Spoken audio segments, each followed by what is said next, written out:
Hello, everyone. Welcome to this introductory video on a whole series that we're kicking off called Introduction to Radical Collective Intelligence. And on this series, we're going to be going into kind of the depths of radical collective intelligence, which is sort of this secret weapon, if you will, for how to confront and ultimately solve the most daunting of the world's problems that are facing us today, including abrupt climate change.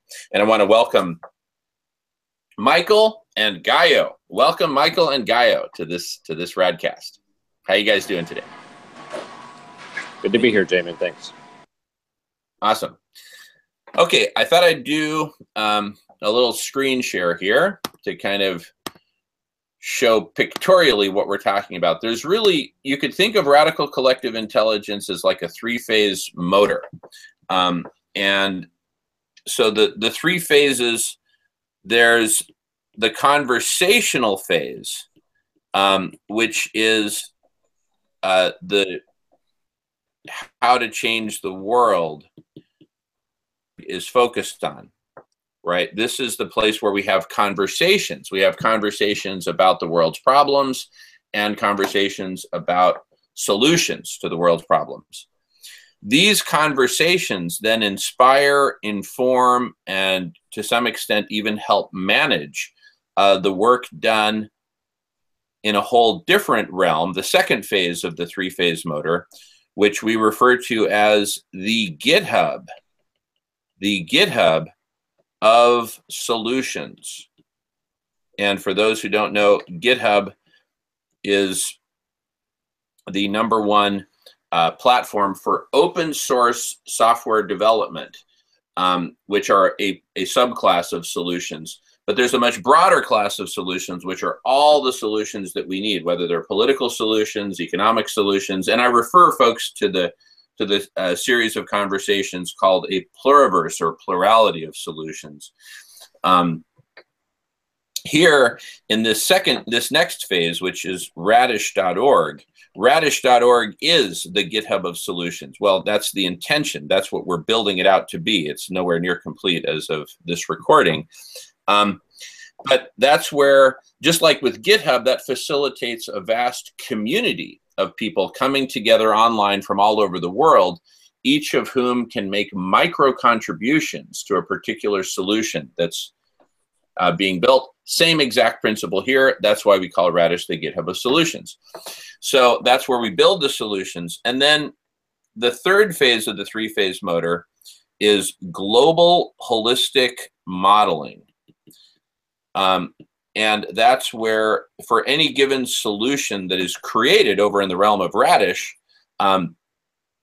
it gets tested, it gets simulated in a global holistic model, which simulates multiple solutions operating on Mother Earth and on humanity and on all ecosystems and species holistically, so that we can see exactly what the effects are of any given solution.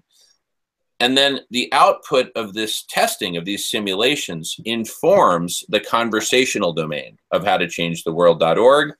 And it is meant to be a circle that goes around and around as we continuously improve upon specific solutions and improve upon the entire set of solutions that we're co-creating. So we often refer to it as this three-phase motor of an RCI, is short for radical collective intelligence. And Jamin, oh, it sounds like I'm hearing my own echo. Here, I'll go on mute. I'll go on mute so that we don't hear your echo. Sure, thanks. Yeah, so I was wanting to add here that another way that I found useful reconceiving these three different overlapping circles is you have artificial intelligence crossed with human intelligence, right? Equals collective intelligence. We've spoken this way before, not to oversimplify, but to point up the difference between these three is essentially being the difference between how to change the world being human intelligence, the global holistic model being artificial intelligence, and then crossing those two together with radical collective intelligence. It's a bit of an oversimplification, but I think in some ways it's a useful way of approaching the three as forming a dialectic. Absolutely. Yeah, absolutely. And the artificial intelligence part cannot be overstated, the importance of it, because, we jump onto howtochangetheworld.org and we have these conversations which are recorded and then transcribed into text using artificial intelligence. Those text transcriptions are then indexed and made searchable using artificial intelligence. And then people can search and find those conversations where they really want to plug into, where they can make the most positive contributions.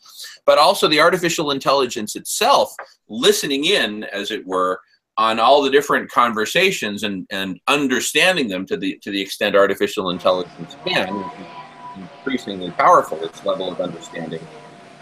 And then it can then therefore make suggestions and say, like, hey, you might want to, plug into this conversation with these groups right over here because they're talking about stuff that's complementary or very similar or symbiotic with or whatever. And so it can make all these suggestions.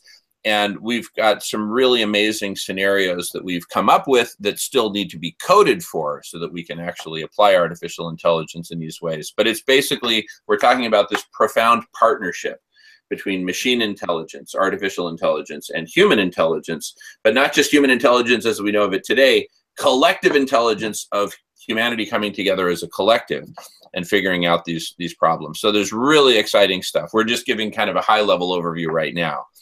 And then in subsequent conversations, we'll do deep dive zooms into specific facets of each of the three phases of the three-phase motor. All right. Any other comments, ideas, questions, gentlemen? Let's use our collective intelligence. Again, I really love, what you just said and what MC, that to kind of compress that equation into, human intelligence, HI plus AI equals C. I think that's really beautiful. And I think it is really exciting. And I think one element that really excites me too is that element of the holistic modeling. In some ways, we might even expand that to consider where this could really go even much further down the road beyond just solving these global environmental solutions. That what we're seeing here with the birth of a greater level of collective intelligence is potentially the emergence of something on the emergence of language. That language itself emerged from intelligence at one point in our evolution, and I think it's possible that we could be on the brink of seeing something on the order of language, not language itself, but something to that degree of emergent significance emerging again, extending off of that holistic modeling, some kind of semiosis process emerging, which is really exciting in the scope of not just solving our problems, but actually moving into a greater evolutionary phase. Moving into a greater what, Gaia? Into a greater evolutionary phase. Gotcha. Yeah, totally. Yeah, that's really profound. Because, and one of the facets that we're exploring and developing within radical collective intelligence is precisely that of, so when we're having conversations that are recorded like this one, that will be transcribed like this one, and knowing that artificial intelligence will parse through the words and, basically do like Chomskyan-like syntactic mapping and whatnot for really extracting the meaning and the relationships between the concepts. Part of this new language will be speaking, knowing that a computer is listening, right? So like, for example, when I go over to my friend's place and they've got these two wonderful dogs there, when I talk to the dogs, I talk in dog language because I know I'm talking to a dog. Well, likewise, when we're talking with humans, we just talk and wave and all this because we're talking with humans. Well, now that we're talking to a computer, knowing that these artificial intelligence systems are listening and parsing what we're saying, we might evolve our language so that we're talking more directly to a computer. So computer, we might literally say, hey, computer, listen in. This is something I want you to model for me, right? The solution that takes these inputs, these 3 inputs, are you listening? Boom, boom, boom. Okay, good. That's the end of the inputs. Here's the process that's going to take those inputs, and these are the outputs, right? And then the computer can go, and start to put that into a global holistic modeling framework. I think that's what I'm inspired to think of based on what you just said, Gaio. Yeah, it is inspiring. It's really, really exciting to see how, what this new frontier will hold.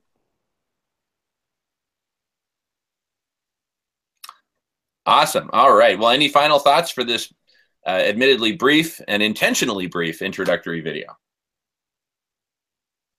I'm good. All right, cool. All right. Well, thank you both. And thanks everyone for watching. This is just the beginning. Please join us for subsequent conversations, and please jump in and participate, whether contributing your thoughts via text, via the discussion forum, or participating in one or more of the future video conferences. We'll see you on the next one. Thanks so much.